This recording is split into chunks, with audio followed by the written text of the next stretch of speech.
não ponhais a candeia debaixo do alqueire.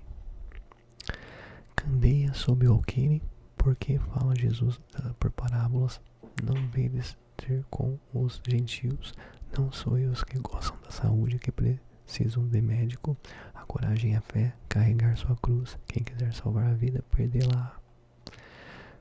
Candeia sob o alqueire, porque fala Jesus por parábolas.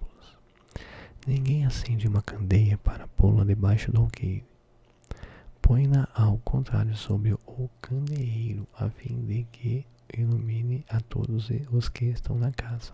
São Mateus capítulo 5, versículo 15. Ninguém há que, depois de ter acendido uma candeia, a cubra com um vaso, ou a ponha debaixo da cama. Põe-na sobre o candeeiro, a fim de que os que entrem vejam a luz, pois nada há secreto que não haja de ser descoberto, nem nada oculto que não haja de ser conhecido e de aparecer publicamente. São Lucas capítulo 8, versículo 16. Aproximando-se, disseram-lhe os discípulos: Por que lhes falas por parábolas? Respondendo-lhes, disse ele: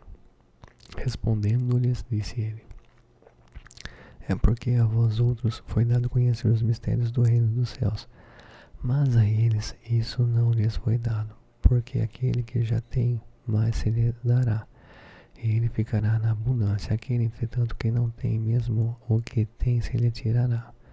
Falo-lhes por parábolas, porque vendo não veem, e ouvindo não escutam, e não compreendem. E nele se cumprirá a profecia de Isaías, que diz: Ouvireis com os vossos ouvidos e não escutareis. Olhareis com os vossos olhos e não vereis. Porque o coração deste povo se tornou pesado, e seus ouvidos se tornaram surdos, e fecharam os olhos, para que seus olhos não vejam e seus ouvidos não ouçam, para que seu coração não compreenda, e para que, tendo se convertido, eu não os cure. São Mateus capítulo 13, versículo 10 ao 15. É de causar admiração, diga Jesus, que a luz não deve ser colocada debaixo do alqueire, quando ele próprio constantemente oculta o sentido de suas palavras sob o véu da alegoria que nem todos podem compreender. Ele se explica dizendo a seus apóstolos: Falo-lhes por parábolas, porque não estão em condições de compreender certas coisas. Eles veem, olham, ouvem, mas não entendem.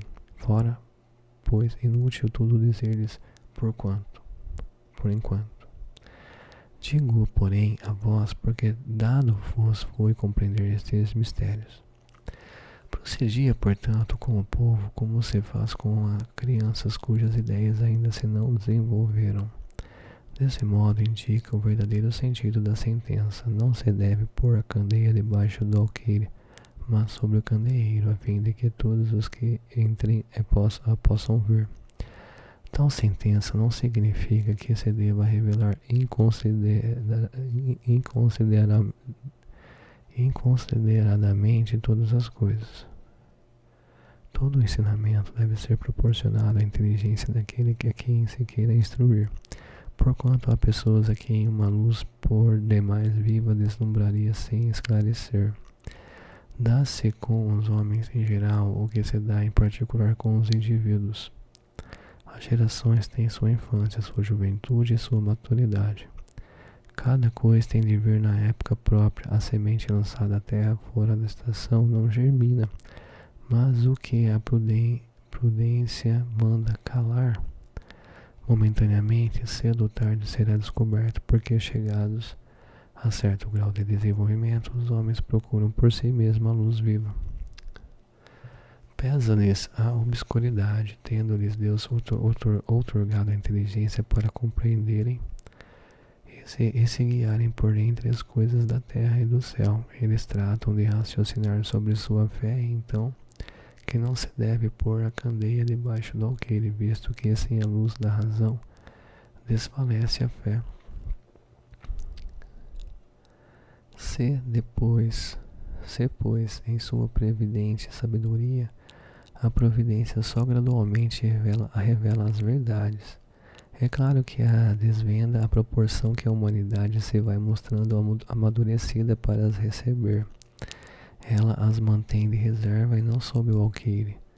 Os homens, porém, que entram a possuí-las, quase sempre as ocultam do vulgo com o intento de o dominarem. São esses os que verdadeiramente colocam a luz debaixo do alqueire. É por isso que todas as religiões têm tido seus mistérios cujo exame proíbem. Mas ao passo que essas religiões iam ficando para trás, a ciência e a inteligência avançaram e romperam o véu misterioso, havendo se tornado adulto, o vulgo entendeu de penetrar o fundo das coisas e iluminou de sua fé que era o contrário à observação. Não podem existir mistérios absolutos e Jesus está com a razão quando diz que nada há secreto que não venha a ser conhecido.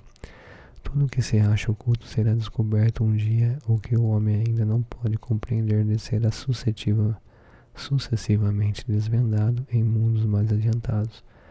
Quando se houver purificado, aqui na terra ele ainda se encontra em pleno nevoeiro. Então, tem coisas que a gente só vai saber na hora que ele amadurecer. Mesmo, tem coisas que mesmo contando pra gente, a gente não vai entender ou, sei lá, vai passar batido. Pergunta-se que proveito podia o povo tirar dessa multidão de parábolas cujo sentido se lhes conservava impenetrável. É de notar-se que Jesus somente se exprimiu por parábolas sobre as partes de certo modo abstratas de sua doutrina. Mas, tendo feito da caridade para com o próximo e da humanidade condições básicas da salvação. Tudo o que disse a esse respeito é inteiramente claro, explícito e sem ambiguidade alguma. Assim devia ser, porque era a regra de conduta, a regra que todos tinham de compreender para poderem observá-la. Era o essencial para a multidão ignorante, a qual ele se limitava a dizer: eis o que é preciso se faça para ganhar o reino dos céus. Sobre as outras partes, apenas aos discípulos desenvolvia o seu pensamento, por serem eles mais adiantados, moral e intelectualmente. Jesus pôde iniciá-los no conhecimento de verdades mais abstratas, daí o haver dito: aos que já têm, ainda mais será dado. Ainda mais se dará. Entretanto, com os apóstolos conservou-se impreciso acerca de muitos pontos, cuja completa inteligência ficava reservada a ulteriores tempos. Foram esses pontos que deram ensejo a tão diversas interpretações até que a ciência de um lado e o espiritismo de outro revelassem as novas leis da natureza que lhes tornaram perceptível o verdadeiro sentido. Tem pontos no Evangelho que fazem alusão, fazem referência à física quântica, né? Pegar lá, tem vários pontos que se pegar, estudar assim a física ou mecânica quântica, a física quântica, você vai ver que coincidem, mas ele falou de uma outra maneira, o mesmo que a ciência tem descoberto hoje, ele falou de uma maneira mais simples. Então, olha como que é a linguagem. Você pode explicar uma coisa complicada, científica, com palavras mais simples de entender, mas que ao mesmo tempo podem dar um certo misticismo. Então, o legal de complementar com a ciência é que as pessoas já não olham com tanto misticismo. Ver que é uma coisa mais concreta no negócio. Então, é legal, interessante unir, por isso que é interessante unir a ciência com a espiritualidade. Continuando. O espiritismo hoje projeta luz sobre uma imensidade de pontos obscuros. Não a lança, porém, inconsideradamente. Com admirável prudência se conduzem os espíritos ao darem suas instruções. Só gradual e sucessivamente consideraram as diversas partes já conhecidas da doutrina, deixando as outras partes para serem reveladas à medida que se for tornando oportuno fazê-las sair da obscuridade. Se houvessem apresentado completa desde o primeiro momento, somente a reduzido número de pessoas se teria se mostrado acessível. Houvera mesmo assustado as que não se achassem preparadas para recebê-los, do que resultaria ficar prejudicada a sua propagação. Realmente as pessoas assustam. Se, pois, os espíritos ainda não dizem tudo ostensivamente, não é porque haja na doutrina mistérios que só alguns privilegiados possam penetrar, nem porque eles coloquem a lâmpada debaixo do alqueire, é porque cada coisa tem de vir no momento oportuno. Eles dão a cada ideia tempo para amadurecer e propagar-se antes que apresentem outra, e aos acontecimentos ou de preparar a aceitação dessa outra. Realmente leva tempo para amadurecer, né? Qualquer coisa que a gente aprende, são vários níveis de entendimento. A gente aprende uma coisa, daí você entende um nível, depois você entende um outro nível, vai até entender por completo. Então, qualquer coisa no seu tempo. E aí precisa de maturidade, experiência de vida. Não vades ter com os gentios. Jesus enviou os seus 12 apóstolos depois deles haver dado as instruções seguintes: não procureis os gentis e não entreis nas cidades dos samaritanos. Ide antes em busca das ovelhas perdidas da casa de Israel. E nos lugares onde fordes, pregai dizendo que o reino dos céus está próximo. O reino dos céus está próximo. São Mateus capítulo 10, versículos 5 ao 7. Em muitas circunstâncias, prova Jesus que suas vistas não se circunscrevem ao povo judeu, mas que abrangem a humanidade toda. Se, portanto, diz a seus apóstolos que não vão ter com os pagãos, não é que desdenhe da conversão deles, o que nada teria de carinhoso. É que os judeus que já acreditavam no Deus Uno e esperavam o Messias estavam preparados para a lei de Moisés e pelos profetas eles acolherem a palavra. Com os pagãos, onde até mesmo a base faltava, estava tudo por fazer, e os apóstolos não se achavam.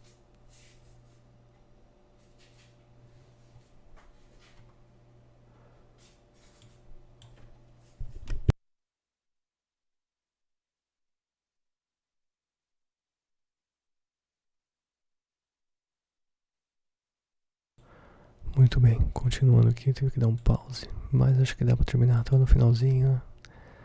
Então aqui, com os pagãos, teve que acontecer um barulhinho aqui, eu vi o que era.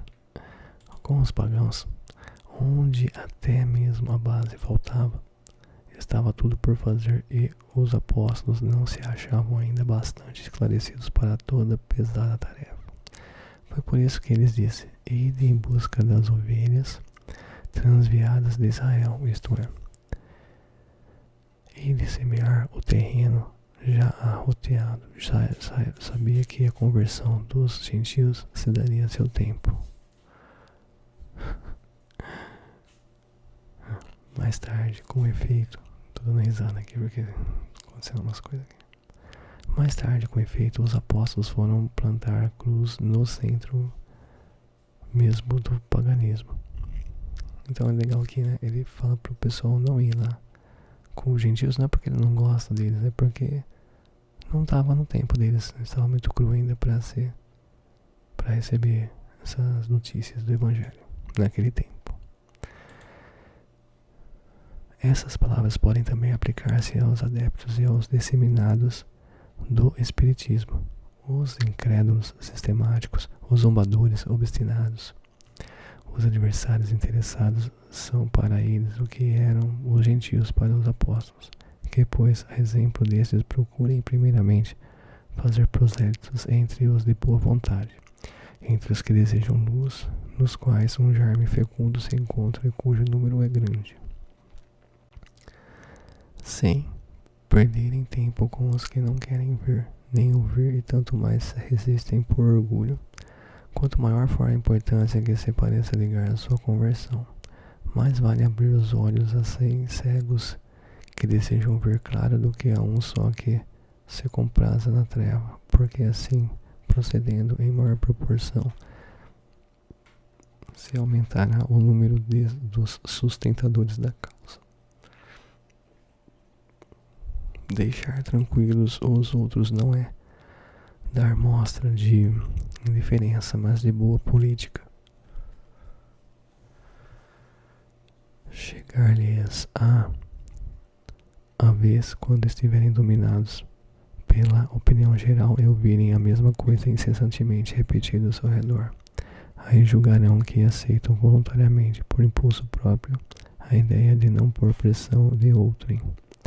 Depois há ideias que são como as sementes, não podem germinar fora da estação apropriada, nem em terreno que não tenha sido de antemão preparado pelo que melhor se espere o tempo propício, que se cultivem primeiro as que germinem para não acontecer que abortem as outras, em virtude de um cultivo demasiado intenso. Na época de Jesus, e em consequência das ideias acanhadas e materiais então em curso, tudo se circunscrevia e localizava. A casa de Israel era um pequeno povo, os gentios eram outros pequenos povos circunvizinhos. Hoje as ideias se universalizam e espiritualizam. A luz nova não constitui privilégio de nenhuma nação. Para ela não existem barreiras, tem o seu foco em toda parte e todos os homens são irmãos. Mas também os gentios já não são um povo, são apenas uma opinião com quem se topa em toda parte e da qual a verdade triunfa pouco a pouco, como do paganismo triunfou o cristianismo.